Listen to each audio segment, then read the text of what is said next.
నమస్తే, welcome to E6 TV. నేను సహస్ర. ఇప్పుడు హెడ్లైన్స్ చూద్దాం.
ఇక వివరాలకు వెళితే, ప్రపంచం ఊపిరి బిగపట్టి చూస్తుంది. గడియారం ముళ్ళు టిక్కు టిక్కుమంటూ మృత్యు వైపు పరుగులు తీస్తోంది. మరో 2 గంటల్లో క్షిపణుల నిప్పులు కురిపిస్తాయి. ఇరాన్ గడ్డపై విధ్వంసం మొదలవుతుంది అనుకుంటున్న తరుణంలో అమెరికా అధ్యక్షుడు డొనాల్డ్ ట్రంప్ అనూహ్య నిర్ణయంతో ప్రపంచాన్ని విస్మయానికి గురి చేశారు.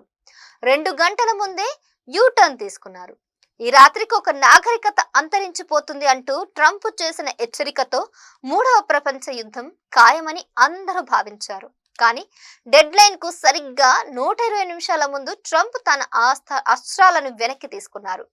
ఇరాన్ పై జరపాల్సిన సైనిక చర్యను 2 వారాల పాటు నిలిపివేసినట్లు ఆయన ప్రకటించడంతో ఒక్కసారిగా ఉద్రిక్తతలు చల్లబడ్డాయి.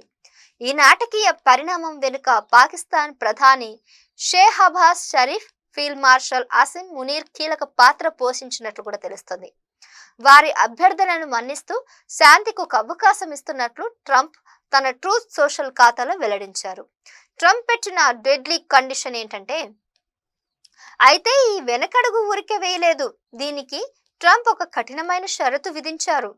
ఇరాన్ వెంటనే హార్ముజ్ జలసంధిని సురక్షితంగా తెరవాలి. ఈ 14 రోజులు ఇరుపక్షాల మధ్య తాత్కాలిక కాల్పులు విరమణగా ఉంది. ఇరాన్ పంపిన 10 సూత్రాల ప్రతిపాదన చర్చలకు ఆమోదయోగ్యంగా ఉందని ట్రంప్ పేర్కొనడం గమనార్హం. యుద్ధ మేఘాలు వేడిపోయి చర్చల ద్వారా సమస్య పరిష్కారం అవుతుందా, లేక ఇది తుఫాన్ ముందు ప్రశాంతత మాత్రమేనా అనేది ఇంకా తెలియాలి. మా రెడ్ లైన్స్ దాటితే ప్రపంచం తలకిందులే. ట్రంప్ కు ఇరాన్ వార్నింగ్ ఇస్తున్నారు. మధ్య ప్రాచుర్యంలో యుద్ధ మేఘాలు కుమ్ముకున్నాయి. అమెరికా అధ్యక్షుడు డొనాల్డ్ ట్రంప్ విధించిన డెడ్ లైన్ సమీపిస్తుండటంతో ఇరాన్ అత్యంత కఠినమైన హెచ్చరికలు జారీ చేసింది. తమ రెడ్ లైన్స్ దాటితే జరిగే పరిణామాలు కేవలం మధ్య ప్రాచుర్యానికే పరిమితం కావని, ప్రపంచ వ్యాప్తంగా దాని ప్రభావం ఉంటుందని Islamic revolution guard corps IRGC స్పష్టం చేసింది. ఇప్పటికే అమెరికా, ఇజ్రాయెల్ సైనిక స్థావరాలపై క్షిపణులు, డ్రోన్లతో విరుచుకుపడ్డామని ప్రకటించిన ఇరాన్, సౌదీ అరేబియాలోను అమెరికా పెట్రోకెమికల్ కాంప్లెక్స్లను కూడా దెబ్బతీశామని వెల్లడించింది. పౌర లక్ష్యాలపై తాము దాడి చేయబోమని చెప్తూనే తమ దేశ మౌలిక సదుపాయాలపై దాడులు జరిగితే మాత్రం శత్రు దేశాలు ఆయిల్, గ్యాస్ రంగాలను నామరూపాలు లేకుండా చేస్తామని హెచ్చరించింది. మరోవైపు ట్రంప్ సోషల్ మీడియా వేదికగా సంచలన వ్యాఖ్యలు చేశారు. ఈ రాత్రికి ఒక నాగరికత అంతరించిపోవచ్చు అంటూ ఇరాన్ పాలన అంతానికి సమయం ఆసన్నమైందని పరోక్షంగా బాంబు పేల్చారు. దీనిపై ఇరాన్ విదేశాంగ శాఖ స్పందిస్తూ, పశుబలం ముందు తమ సంస్కృతి, విశ్వాసాలే గెలుస్తాయని ధీటుగా బదులిచ్చింది. హార్ముజ్ జలసంధి మూసివేత, కర్గ్, దీనిపై అమెరికా దాడుల నేపథ్యంలో ఈ 2 దేశాల మధ్య మాటల యుద్ధం కాస్త మహాయుద్ధానికి దారితీసేలా కనిపించింది. కానీ అవన్నీ ఇప్పుడు అయ్యేలా తెలియట్లేదు. మరి చూద్దాం. 2 వారాలు మాత్రమే విరామమా? 2 వారాల తర్వాత మూడవ ప్రపంచ యుద్ధానికి దారితీస్తుందా అనేది ఇంకొన్ని రోజులలో తెలుస్తుంది. తెలంగాణ సర్కార్ అత్యంత ప్రతిష్టాత్మకంగా తీసుకొచ్చిన హైడ్రా ఇప్పుడు దేశవ్యాప్తంగా చర్చనీయాంశంగా మారింది. హైదరాబాద్ లోని చెరువులు, నాలాల పునరుద్ధరణతో పాటు ప్రభుత్వ భూములను కబ్జాదారుల చెర నుంచి విడిపించడంలో హైడ్రా చూపిస్తున్న తెగువకు జాతీయ స్థాయిలో గుర్తింపు లభిస్తుంది. తాజాగా తమిళనాడు రాజధాని చెన్నైలోని ఇదే తరహా వ్యవస్థను తీసుకురావడానికి చెన్నై మెట్రోపాలిటన్ డెవలప్మెంట్ అథారిటీ సిఎండిఏ తీవ్ర ఆసక్తి చూపుతుంది. ఈ మేరకు సిఎండిఏ ఉన్నతాధికారుల బృందం హైదరాబాద్ లో పర్యటించి హైడ్రో కార్యకలాపాలను క్షేత్ర స్థాయిలో పరిశీలించడం విశేషం. ఒకవైపు ఇతర రాష్ట్రాల ప్రశంసలు అందుకుంటూనే మరోవైపు హైడ్రో తన ఆపరేషన్లను ముమ్మరం చేసింది. షేర్లింగంపల్లి మండలం కాన్మెట్ లో ఏకంగా 1,200 కోట్ల విలువైన 8 ఎకరాల ప్రభుత్వ భూమిని కబ్జాదారుల నుండి స్వాధీనం చేసుకుని సంచలనం సృష్టించింది. సర్వే నంబర్ 55లోని ఈ స్థలంలో వెలిసిన అక్రమ నిర్మాణాలను నేలమట్టం చేసి చుట్టూ కంచె వేసి ప్రభుత్వ బోర్డులను ఏర్పాటు చేశారు. అటు అమీర్పేట్, ప్యాట్నీ నాలాల విస్తరణ పనులను చూసిన చెన్నై బృందం వరద ముప్పును తగ్గించడంలో హైడ్రా అనుసరిస్తున్న వ్యూహాలు అద్భుతమని కొనియాడారు. కేవలం 2 ఏళ్ల కాలంలోనే ప్రభుత్వ ఆస్తులకు పహారుదారుగా మారిన హైడ్రా మోడల్ ఇప్పుడు ఇతర మెట్రో నగరాలకు రోల్ మోడల్ గా మారుతోంది. తమిళనాడు అసెంబ్లీ ఎన్నికల బరిలో నిలిచిన టీవీకే అధినేత నటుడు విజయ్ కు ఊరట లభించింది. ఆయన నామినేషన్ పత్రాల్లో దొర్లిన సాంకేతిక లోపాలపై నెలకొన్న సంశేషం తెరపడింది. పెరంబూర్, తిరుతిచ్చి తూర్పు నియోజకవర్గాల నుంచి విజయ్ దాఖలు చేసిన నామినేషన్లను ఎన్నికల అధికారులు అధికారికంగా ఆమోదించారు. దీంతో దళపతి ఎన్నికల పోరాటానికి ఉన్నటువంటి అడ్డంకులు ప్రధానమైనటువంటి అవరోధాలు తొలగిపోయాయి. నిజానికి విజయ్ సమర్పించిన అఫిడేట్లలో వయసు, క్రిమినల్ కేసుల విషయంలో పొరపాట్లు జరగడం రాజకీయంగా పెద్ద దుమారమే రేపింది. ఒక చోట వయసు 52 అని, మరో చోట 51 అని పేర్కొనడం, అలాగే కేసుల వివరాలను ఒక అఫిడేట్ లో దాచిపెట్టడంపై డిఎంకే సహా ప్రత్యర్థి పార్టీలు తీవ్ర అభ్యంతరాలు వ్యక్తం చేశాయి. అయితే విజయ్ బృందం అప్రమత్తమై ఏప్రిల్ 4వ తారీఖున సవరించిన అఫిడేట్లను సమర్పించింది. తనపై ఉన్న 2 క్రిమినల్ కేసుల వివరాలను పొందుపరుస్తూనే వయసు 51 ఏళ్లుగా సరిదిద్దారు. నిబంధనల ప్రకారం గడువులోగా తప్పులను సరిదిద్దడంతో ప్రత్యర్థుల ఫిర్యాదులను పక్కన పెట్టి అధికారులు గ్రీన్ సిగ్నల్ ఇచ్చారు. అటు ముఖ్యమంత్రి ఎంకే స్టాలిన్, ఉదయనిధి స్టాలిన్ నామినేషన్లు కూడా ఆమోదం పొందాయి. మొత్తానికి నామినేషన్ల ఘట్టం పూర్తి కావడంతో తమిళ రాజకీయాల్లో ఇప్పుడు అసలైన సమరం మొదలైంది. 2 నియోజకవర్గాల విజయ్ ఏ మేరకు ప్రభావం చూపుతారనేది ఇప్పుడు ఆసక్తికరంగా మారింది. కేరళ అసెంబ్లీ ఎన్నికల రణక్షేత్రంలో మైకులు మూగబోయాయి. 3 వారాలకు సాగిన హోరాహోరీ ప్రచార పర్వం మంగళవారం సాయంత్రం 6 గంటలతో ముగిసింది. ప్రచారానికి ఆఖరి రోజు కావడంతో ప్రధాన పార్టీలైన ఎల్డీఎఫ్, యూడీఐ, ఎన్డీఏ కూటముల భారీ రోడ్డు షోలు, ఊరేగింపులతో కేరళ వీధులను హోరెత్తించాయి. ఇక అభ్యర్థులంతా క్షేత్రస్థాయిలో గుట్టుగా ఓటర్లను ప్రసన్నం చేసుకునే పనిలో పడ్డారు. ఏప్రిల్ 9వ తారీఖున గురువారం రాష్ట్ర వ్యాప్తంగా పోలింగ్ జరగనుండగా 2.71 కోట్ల మంది ఓటర్లు తమ తీర్పును ఈవీఎంలలో నిక్షిప్తం చేయనున్నారు. ఈ ఎన్నికలు కేరళ రాజకీయాలు అత్యంత కీలకంగా మారాయి. ముఖ్యమంత్రి పినరై విజయన్ వరుసగా 3వసారి పీఠాన్ని దక్కించుకొని చరిత్ర సృష్టించాలని పట్టుదలతో ఉన్నారు. అభివృద్ధి మాత్రమే తమను గెలిపిస్తుందని ఎన్డీఎఫ్ ధీమాగా ఉంది. అయితే కాంగ్రెస్ నేతృత్వంలోని యూడీఎఫ్ సైతం గెలుపుపై భారీ ఆశలు పెట్టుకుంది. వాయనాడ్ నుంచి ప్రచారం నడిపించిన ప్రియాంక గాంధీ ప్రభుత్వ వ్యతిరేకత తమకు అధికారాన్ని కట్టబెడుతుందని విశ్వాసం వ్యక్తం చేశారు. మరోవైపు గత ఎన్నికల్లో ఖాతా తెరవలేకపోయిన బీజేపీ ఎన్డీఏ ఈసారి ఎలాగైనా కేరళ అసెంబ్లీలో అడుగు పెట్టాలని సర్వశక్తులు అడ్డింది. రాజీవ్ చంద్రశేఖర్ నేతృత్వంలో ఈసారి కింగ్ మేకర్ కావాలని కమలం పార్టీ ప్లాన్ చేస్తుంది. రేవంత్ రెడ్డి, పినరై విజయన్ వంటి నేతల మధ్య జరిగిన మాటల యుద్ధం కేరళలో పొలిటికల్ హీట్ ను పీక్స్ కు తీసుకెళ్లింది. మంగళవారం నాటి శక్తి ప్రదర్శనతో ప్రచారం ముగియగా ఇప్పుడు అందరి చూపు ఎల్లుండి జరగబోయే పోలింగ్ పైనే ఉంది. ఆంధ్రప్రదేశ్ ప్రజలకు ప్రభుత్వం తీపి కబురు అందించింది. గత కొద్ది రోజులుగా నిలిచిపోయిన ఎన్టీఆర్ వైద్య సేవా పథకం మళ్లీ పట్టాలెక్కింది. బకాయిల చెల్లింపుపై ప్రభుత్వంతో ఏపీ స్పెషాలిటీ ఆసుపత్రుల అసోసియేషన్ ఆశ జరిపిన చర్చలు సఫలం కావడంతో ప్రైవేట్ ఆసుపత్రులు తమ సమ్మెను విరమించాయి. దీంతో రాష్ట్ర వ్యాప్తంగా ఉన్న నెట్వర్క్ ఆసుపత్రులలో పేదలకు ఉచిత వైద్య సేవలు పునరుద్ధరించబడ్డాయి. బకాయిల విషయంలో ప్రభుత్వం నుంచి స్పష్టమైన హామీ రాకపోవడంతోనే ఈ నిర్ణయం తీసుకున్నట్లు ఆశ ప్రతినిధి ప్రతినిధులు వెల్లడించారు. మొత్తం 2,000 కోట్ల బకాయిలో భాగంగా మొదటి విడతగా 1,000 కోట్లను కేవలం 10 రోజుల్లోనే చెల్లించేందుకు సర్కారు అంగీకరించింది. మిగిలిన 1,000 కోట్లను రెండో త్రైమాసికంలో చెల్లిస్తామని ప్రభుత్వం హామీ ఇచ్చింది. ప్రభుత్వ సానుకూల స్పందనతో సమ్మె విరమించి తక్షణమే వైద్య సేవలు ప్రారంభించాలని అన్ని నెట్వర్క్ ఆసుపత్రులకు సమాచారం అందించారు. ప్రభుత్వ బకాయిలు పెండింగ్ లో పడటంతో ఆసుపత్రులు సేవలు నిలిపివేసిన సంగతి తెలిసిందే. దీనివల్ల వేల సంఖ్యలో రోగుల శస్త్రచికిత్సలు, అత్యవసరమైన వైద్యం అందక తీవ్ర ఇబ్బందులు పడ్డారు. ఇప్పుడు ప్రతిష్టంభన తొలగిపోవడంతో పేద మధ్య తరగతి ప్రజలు ఊపిరి పీల్చుకుంటున్నారు. ప్రభుత్వం ఇచ్చిన మాట ప్రకారం సకాలంలో నిధులు విడుదల చేస్తుందని ఆసుపత్రుల యాజమాన్యాలు ఆశాభావం వ్యక్తం చేస్తున్నాయి. ఆంధ్రప్రదేశ్ దేవాదాయ శాఖ అసిస్టెంట్ కమిషనర్ కాలింగరి శాంతి అవినీతి భాగోతాన్ని ఏసీబీ అధికారులు బట్టబయలు చేశారు. ఆదాయానికి మించిన ఆస్తులు కలిగి ఉన్నారన్న పక్కా సమాచారంతో మంగళవారం ఏకకాలంలో దాడులు నిర్వహించిన అధికారులు భారీగా అక్రమాస్తులను గుర్తించి ఆమెను అరెస్ట్ చేశారు. విజయవాడ ఏసీబీ కోర్టు శాంతికి ఏప్రిల్ 21 వరకు రిమాండ్ విధించడంతో ఆమెను విజయవాడ జిల్లా జైలుకు తరలించారు. మంగళవారం ఉదయం నుంచి తాడేపల్లి, ఉండవల్లి సహా 4 ప్రాంతాల్లో ఏసీబీ బృందాలు మెరుపు దాడులు చేశాయి.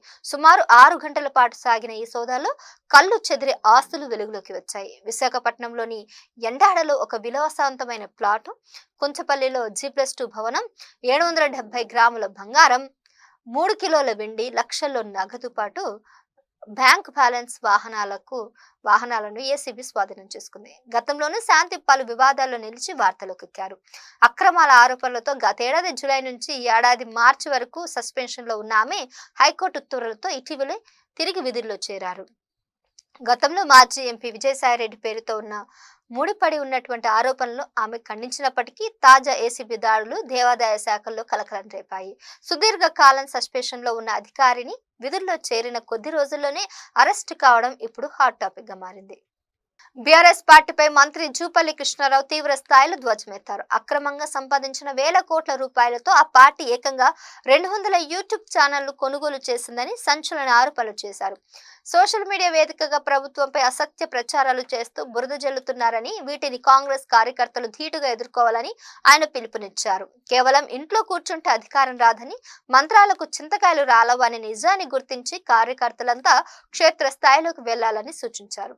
2029లో రాహుల్ గాంధీని ప్రధాని చేయడమే లక్ష్యంగా పనిచేయాలని, ప్రతి కార్యకర్త రోజుకు 1 గంట సమయం కేటాయించి ప్రభుత్వ సంక్షేమ పథకాలను ప్రజల్లోకి తీసుకెళ్లాలని జూపల్లి కోరారు. బీఆర్ఎస్ సోషల్ మీడియా ప్రచారాలకు అడ్డుకట్ట వేస్తూనే కాంగ్రెస్ బలాన్ని పెంచేలా ప్రతి ఒక్కరూ కష్టపడాలని పిలుపునిచ్చారు.